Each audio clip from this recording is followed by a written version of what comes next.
Donc vous comprenez que l'autonomie, c'est, on peut le dire d'abord, un grand mouvement des sociétés. Et Kant se place à la charnière des siècles pour témoigner de cela. Un auteur comme Marcel Gauchet, alors bon, il est vivant, mais bon, il est français, mais on peut malgré tout un peu penser comme philosophe, hein. Il considère que ce lent, puissant mouvement qui nous conduit de l'hétéronomie à l'autonomie est peut-être même un mouvement qui traverse les sociétés, et pas que les sociétés européennes, qui est en train doucement de s'étendre à plus que les sociétés européennes, d'où les secousses traumatiques qui se placent au niveau planétaire, hein. Mais il dit ce grand mouvement est d'abord un mouvement historique. Au-delà de ça, ce que nous dit Kant, c'est aussi un mouvement, j'ai envie de dire, institutionnel. Hein, c'est des structures qui permettent la constitution des indépendances économiques, financières ou que sais-je encore. Mais plus profondément, c'est une mutation intérieure de l'être humain. C'est ça qu'il faut que nous comprenions. C'est une mutation intérieure par quoi l'homme, enfin, pour la première fois dans son humanité, ose penser par lui-même, et c'est dur. Et c'est dur.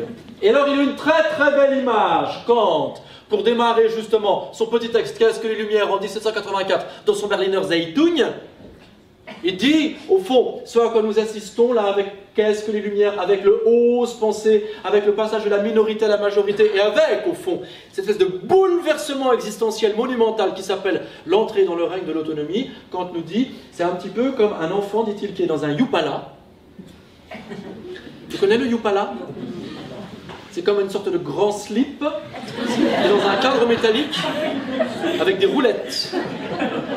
Et tu mets l'enfant dans le slip, donc dans le cadre, donc sur les roulettes. Il ne sait pas marcher, mais ainsi, tenu qu'il est par le cadre et par l'élasticité du slip, il arrive malgré tout à se déplacer. Hein.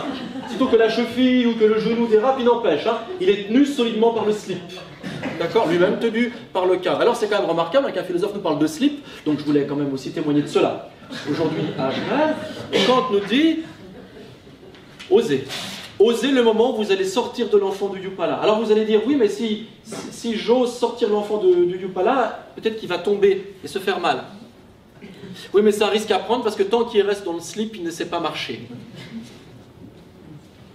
Voilà. Hein, ben ça, c'est vraiment la métaphore que vous devez garder en tête hein, par rapport au travail social.